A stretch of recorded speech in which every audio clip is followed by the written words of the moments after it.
Welcome to this IELTS listening practice test. There are 4 sections and 40 questions in total. Each recording is played only once. You'll have time to read the questions before each part and check your answers afterward. At the end, you'll get 10 minutes to transfer your answers. Get ready with a pen and paper. Now let's begin section 1.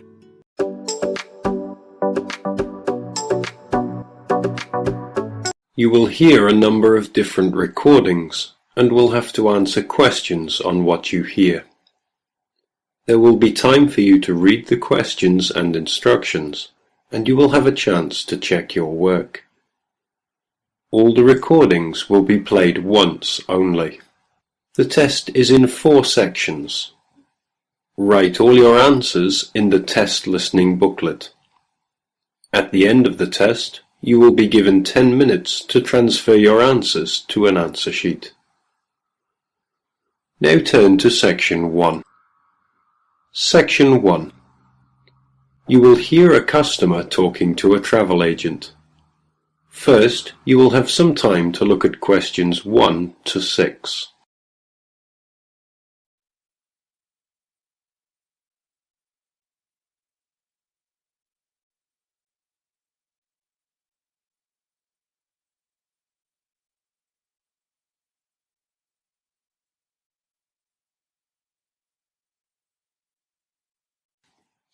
You will see there is an example which has been done for you.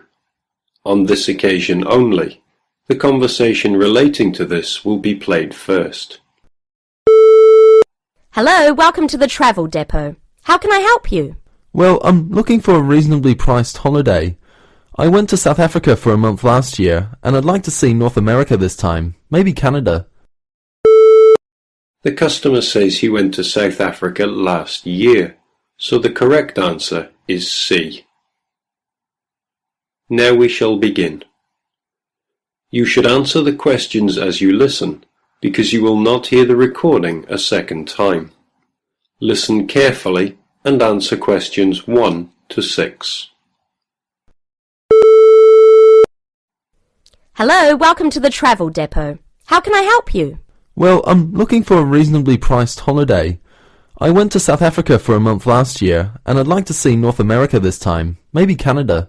But I'm also interested in Europe if the prices to Canada are too expensive. I'm on quite a tight budget, you see.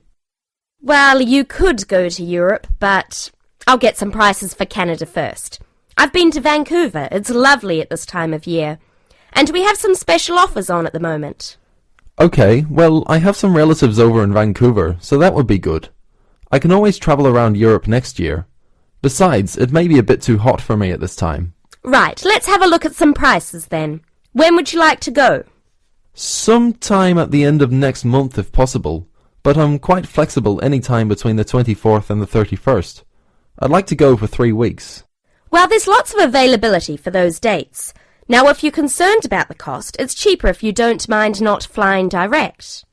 Sorry, what do you mean? Well, if you don't mind changing planes, then it's cheaper. Oh, well, I don't mind changing planes. In that case, the cheapest flight I have leaves on the 25th and changes in New York. It's only a short stop. You'll be in the airport for 2.5 hours. How does that sound? Sounds good, but what's the price? That's £412 for a return flight, but that doesn't include airport tax. Would you like to arrange any accommodation? No, I have a cousin I can stay with. All I need is the flight, so I think I'll take that one. Right, I'll just check availability for your return. 3 weeks, did you say? Yes, that's right. Okay, well, there are seats available on the 14th or the 15th. Which one would you prefer? The 14th sounds good. Yes, from the 25th to the 14th sounds fine. I'll reserve that for you then. Can you tell me your name, please? Jim Jackson. Is that Jackson? That's right. And can I take an address and contact number? Yes, it's 10 Allen Road, Oldham. Do you want a home number or my mobile? Either's fine. Well, my home number is 0151 433 398. Okay, so you're booked on flight number VN217 to Vancouver, leaving London Heathrow at 11:35 in the morning on the 25th and returning on the 14th. So that's 20 nights. Now one more thing. You now have some time to read questions 7 to 10.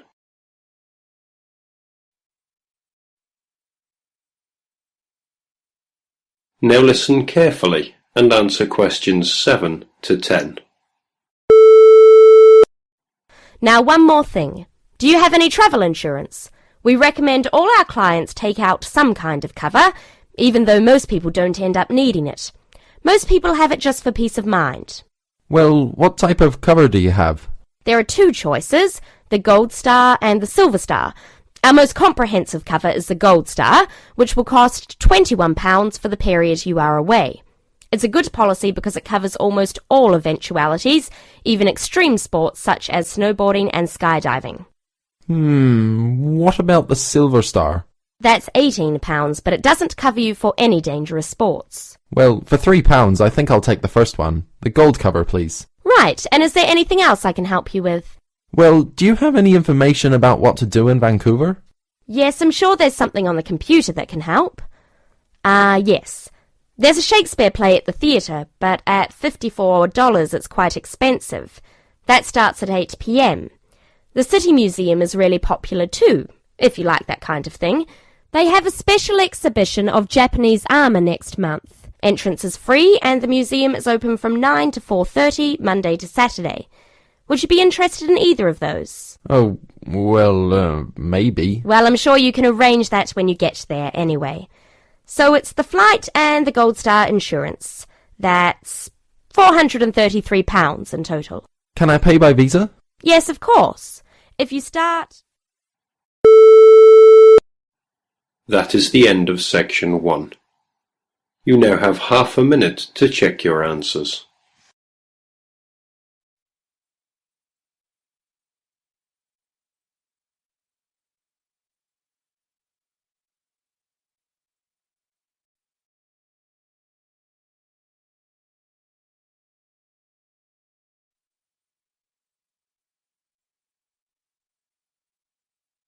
Now turn to section 2. Section 2. You will hear a speaker talking about property. First, you have some time to look at questions 11 to 15.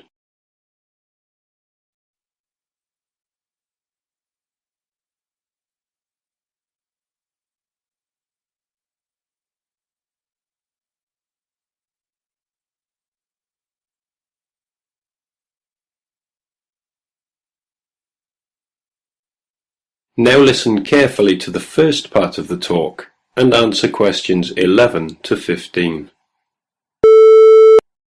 Thank you very much for inviting me here today. I understand that you all own your own home, and some of you may be interested in buying additional property here in the city, so I hope you will find the information I am going to share with you useful and informative. I'm going to talk about the situation with property here in the city.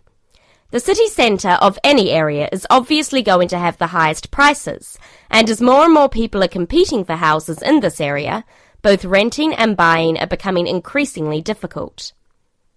It is most people's dream to one day own their own house. House ownership gives us a feeling of having achieved something, and we can see clearly what we have worked so hard for all our lives.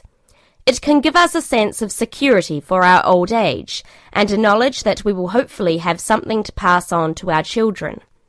However, buying a house, particularly for first-time buyers, is becoming more and more difficult, not only due to increasing prices, but also because of the need for a substantial deposit. For younger people, buying their first home is very difficult and often impossible. Young couples who cannot get the deposit together need to rent for a long time and sometimes forever. While traditionally homes near the centre of the city have been the most desirable, people are now looking further afield.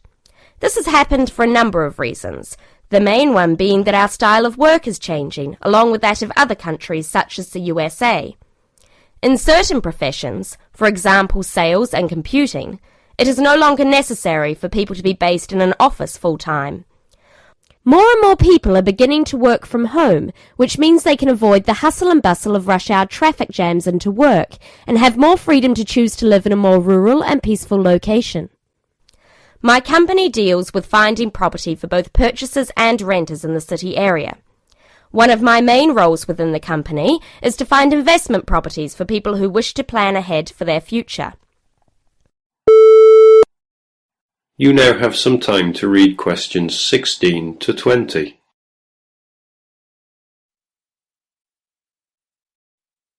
Now listen carefully and answer questions 16 to 20. An investment property is usually at the cheaper end of the market. People buy investment properties not to live in, but in addition to their own home in order to rent it out to other people. The advantage of putting your savings into property for the future is that you can be pretty certain that, as a long-term investment, your money will safely increase in value in line with inflation. Many people are turning to property investment instead of pension schemes, as we hear the horror stories of countries such as the UK, where people have invested all their lives into their pension schemes to find that now their money is relatively worthless. Houses automatically earn what is known as capital gains. That is, for every year you own the property, it becomes more valuable and often gives a better rate of interest on your money than most banks do. However, that is not to say there are no risks. There are people who buy property when the market is high and prices are inflated beyond their true value, only to find that when the housing market slows down, they are in a state of negative equity. Negative equity is a situation that arises when you owe more for the house than the house itself is worth. In short, the best advice is to be aware of the ups and downs of the housing market. Property investment, if handled correctly, can be enormously satisfying. I hope that this has given you an insight into the basics of the property market. Thank you for listening. Please raise your hand if you have any questions and I will try to be of assistance.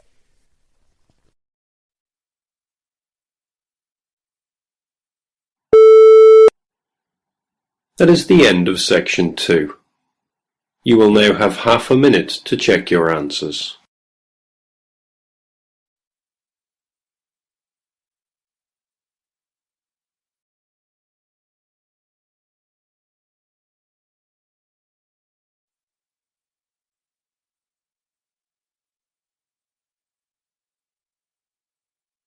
Now turn to section 3. Section 3. You will hear two people talking on a radio show. First, you have some time to look at questions 21 to 24.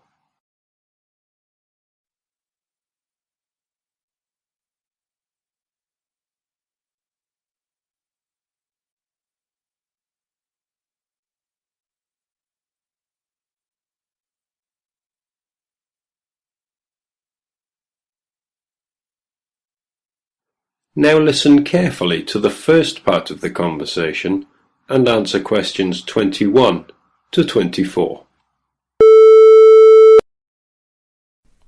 Thank you very much for tuning in today to listen to our weekly hour on conservation issues. Last week we spoke about the impact of environmental changes on primates, and this week, to continue the theme, we have invited in a specialist by the name of Professor Andrew Ripley, all the way from USA, to tell us more about the problems faced by the cat family. Professor Ripley, thank you very much for joining us today. It's my pleasure. Thank you very much for inviting me. So I understand that you spent a great proportion of your time travelling the globe and monitoring changes in population levels of the cat family. Yes, that's correct. Of course, we're not talking about the domestic cat here, but their majestic cousins such as the lion, tiger and jaguar, to name but a few. Which member of the cat family do you yourself find to be the most fascinating? Well, I've spent a lot of time recently studying jaguars, but the lion is still my personal favourite. It is the world's most social cat, and unusual in the way in which it chooses to group together with others of its species. Prides of lions basking in the sunshine are probably one of people's most vivid perceptions of the African bush. Yes, certainly. I totally agree with you.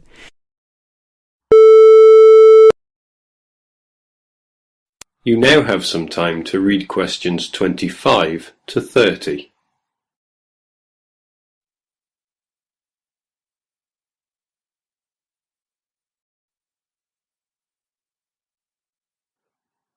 Now listen carefully and answer questions 25 to 30.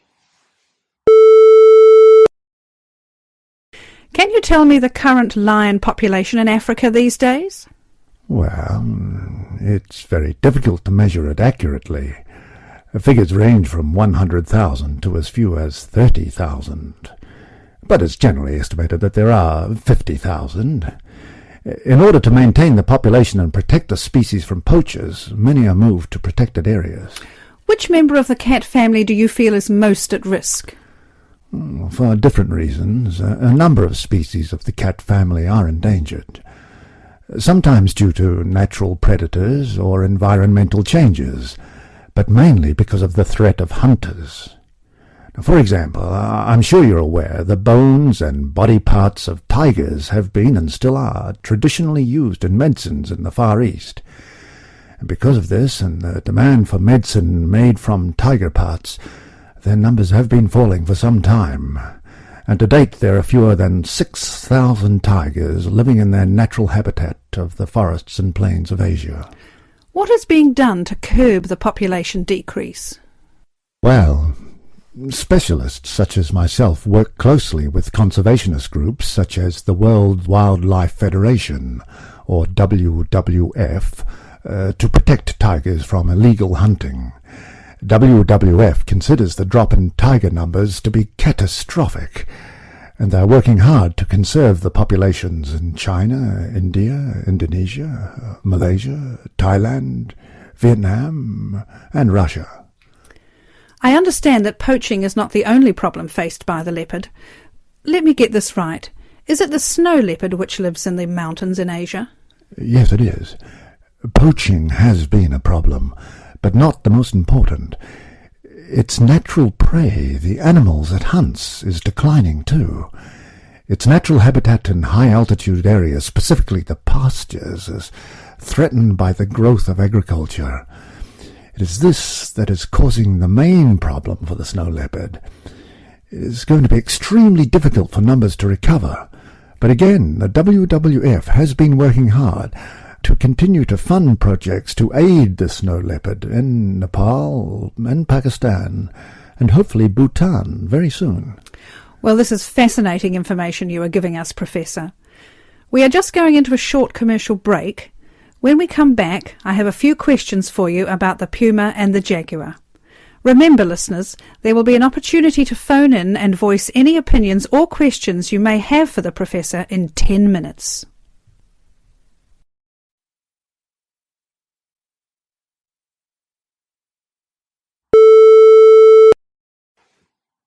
That is the end of section 3.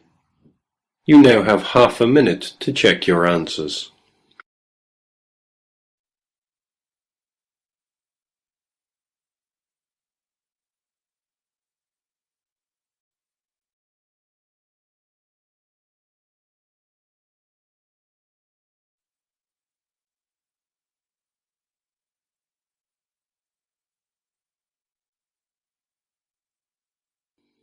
Now turn to section 4. Section 4. You will hear a talk on the subject of overpopulation. First, you have some time to look at questions 31 to 40.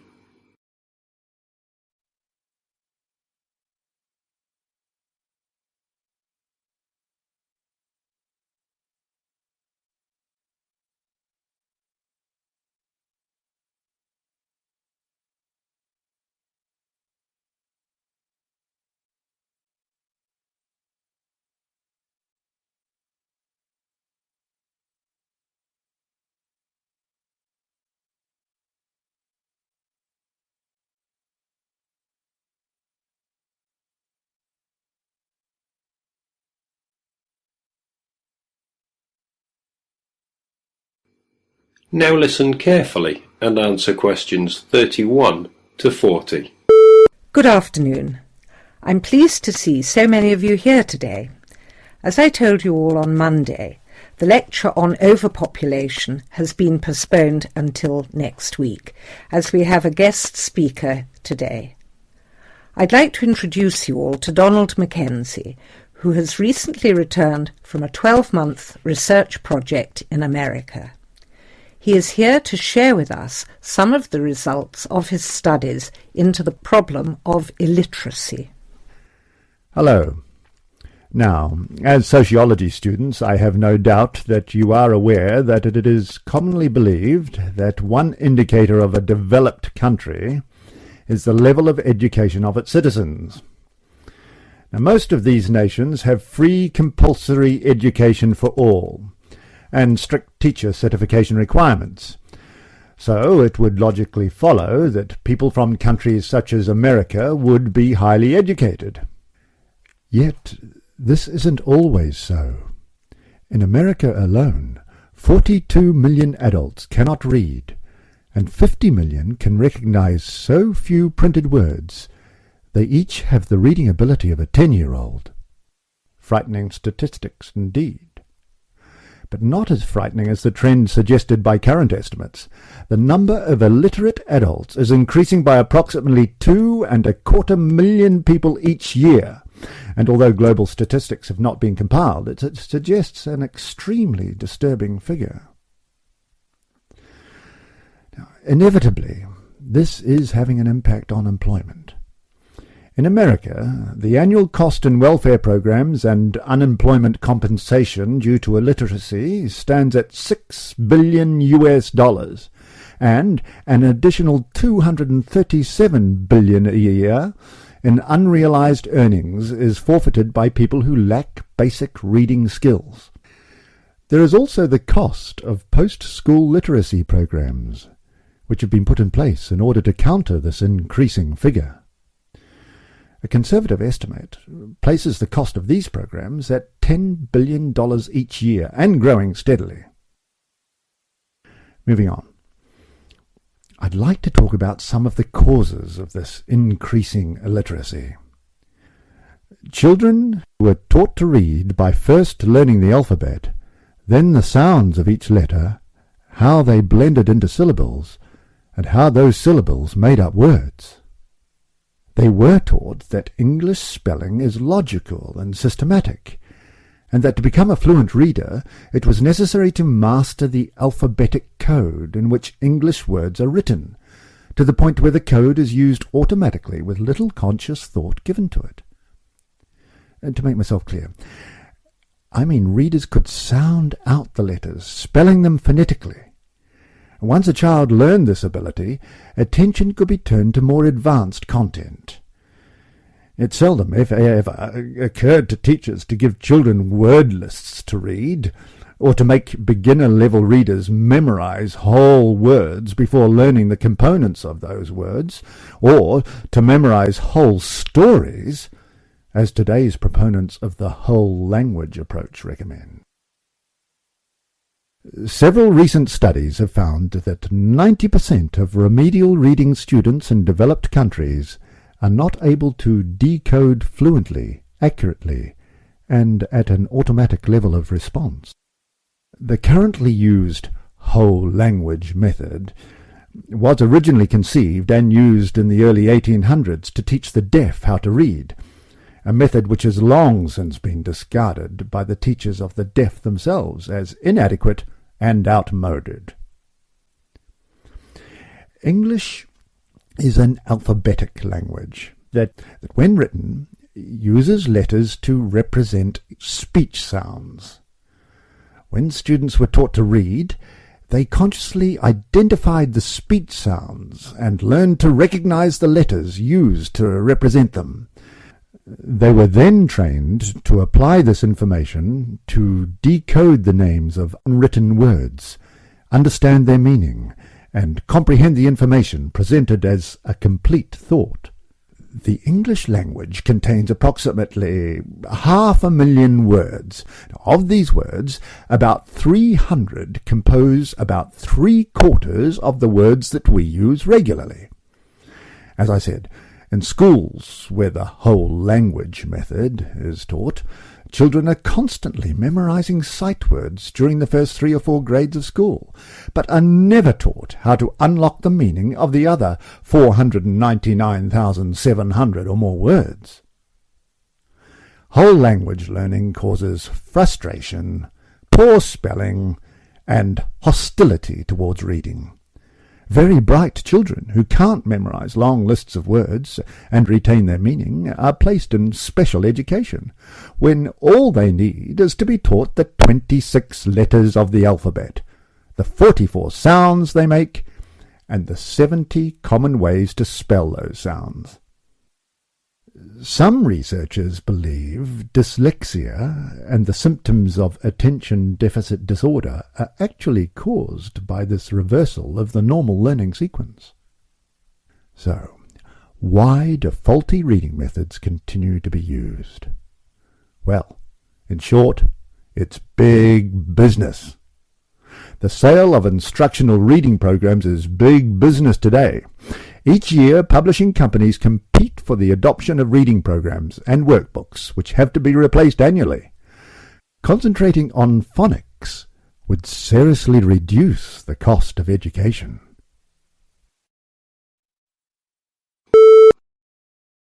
That is the end of the listening test. In the real IELTS test, you would now have 10 minutes to transfer your answers to the answer sheet.